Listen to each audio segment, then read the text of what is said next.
Hello everyone, welcome back to my channel. कैसे हैं आप सब? कमेंट करके जरूर बताइएगा। और हाँ दोस्तों, आप मेरी वीडियो को कहाँ से, किस शहर से देख रहे हैं, ये कमेंट करना बिल्कुल मत भूलिएगा, क्योंकि मुझे ये जानकर बहुत अच्छा लगता है कि मेरे व्यूवर्स कहाँ कहाँ तक हैं। तो चलिए, देर नहीं करूंगी, शुरू करूंगी आज की अपनी वीडियो। वीडियो अच्छी लगे तो एक लाइक करिएगा। तो हमारी आज की जो सबसे पहली टिप है वो आपके लिए बहुत यूजफुल होने वाली है। दोस्तों, ये बात बताइए कि अगर आपके पास ब्राउन शूज होते हैं और आपके पास पॉलिश खत्म हो जाती है तो आप क्या इस्तेमाल करते हैं? तो मैं जो हैक यूज करती हूँ वो मैं आपके साथ शेयर कर रही हूँ। इसके लिए आपको कोई सी भी पेट्रोलियम जेली, वैसलीन, इस टाइप की कोई भी चीज आपको थोड़ी सी लेनी है। तो यहाँ पर देखिए, हम एक कटोरी में वैसलीन निकालेंगे और उसके बाद इसको ब्राउन करने के लिए मैं यूज करने वाली हूँ कॉफी पाउडर का। जो भी कॉफी पाउडर आपके घर में अवेलेबल हो वो ले लीजिए थोड़ी सी। और जैसे आपके अगर शूज का कलर ज्यादा डार्क है तो आप कॉफी पाउडर की जो क्वांटिटी है वो बढ़ा सकते हैं। वैसलीन के साथ कॉफी पाउडर को अच्छे से मिलाइए।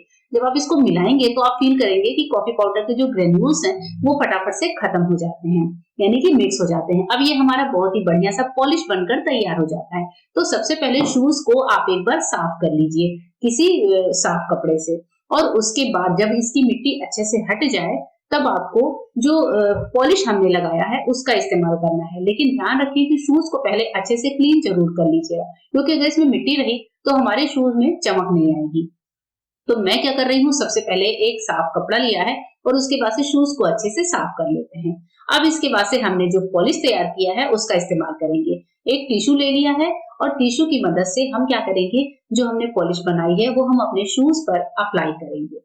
जैसे हम लोग नॉर्मल पॉलिश लगाते हैं वैसे ही हमें ये काम करना है।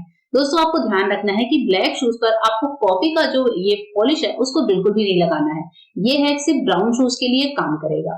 तो आप यहाँ पर वैसलीन में मिलाया हुआ जो कॉफी है उसको अच्छे से अपने शूज पर लगाइए। जहां पर भी ये डोरी वगैरह है, अलग अलग पार्ट्स हैं, उस हर पार्ट पर आप पहले से इस मिक्सचर को अच्छे से लगा लीजिए।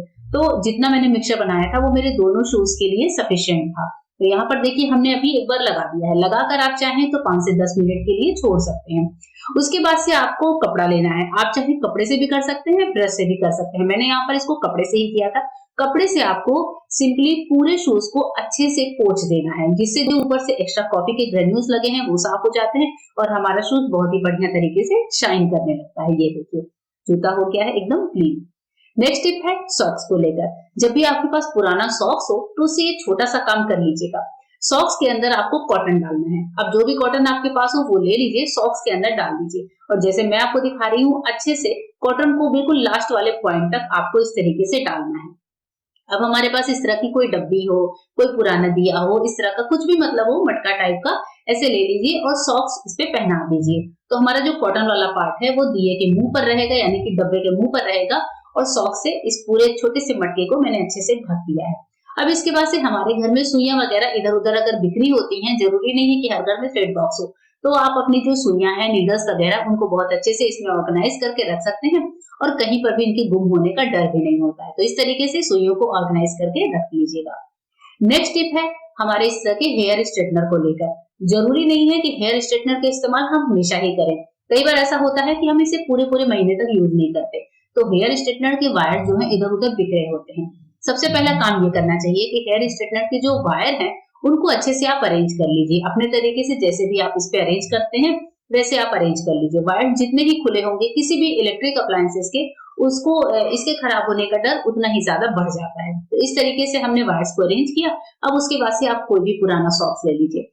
जो भी सॉक्स है आप पहनते नहीं हो उसका इस्तेमाल कर सकते हैं। सॉक्स को आपको इस स्ट्रेटनर के ऊपर अच्छे से पहना देना है। अब हमारा ये स्ट्रेटनर बिल्कुल सेफ हो गया है। जब आपको इसको इस्तेमाल करना है तब आप इसमें से निकाल कर इस्तेमाल करें और अच्छे से ठंडा करके वापस से सॉक्स के अंदर रख दीजिए। तो ये देखने में भी बुरा नहीं लगेगा और वायर्स भी फैलते नहीं है।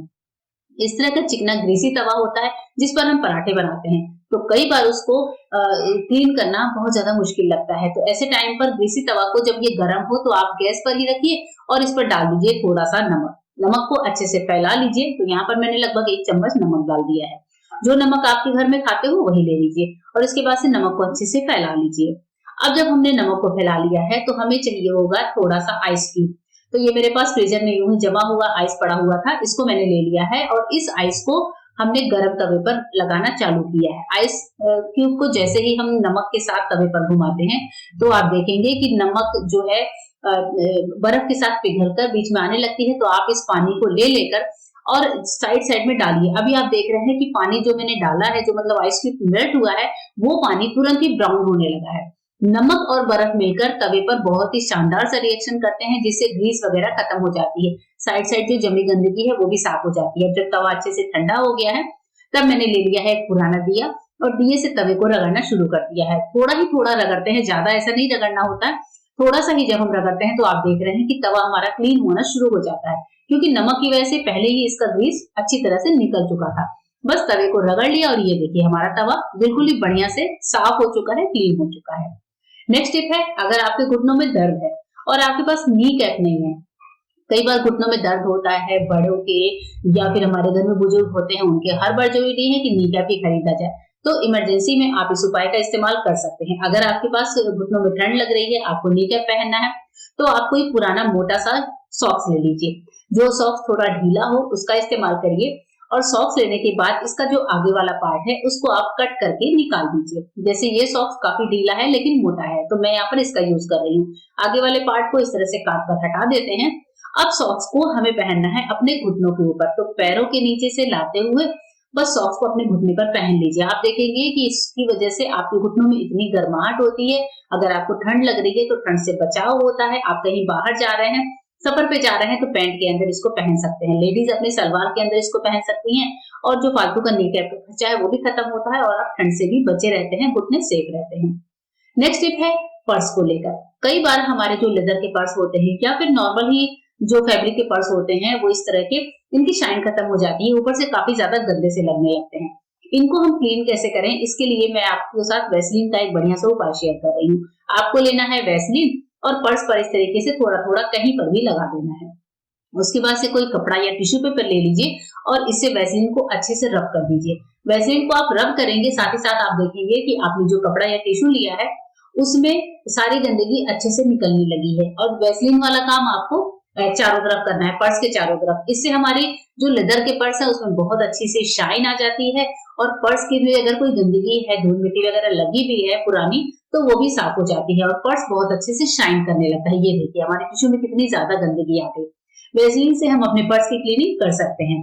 इस तरीके से हमें फालतू जो है पैसे की वेस्टेज नहीं होती है, हमें नया पर्स वगैरह खरीदना नहीं पड़ता है। नेक्स्ट यूजफुल टिप है जो आपके बहुत ज्यादा काम आएगी। अब हमारे क्या होते हैं दोस्तों, चांदी की ज्वेलरी होती है और कई बार सेम चांदी के जैसे ही हमारे पास आर्टिफिशियल ज्वेलरी भी होती है। इनकी पहचान करना मुश्किल होता है। अगर कहीं से गिफ्ट आए हैं तो भी हम पहचान नहीं पाते कि हमें असली मिली है या नकली चांदी मिली है।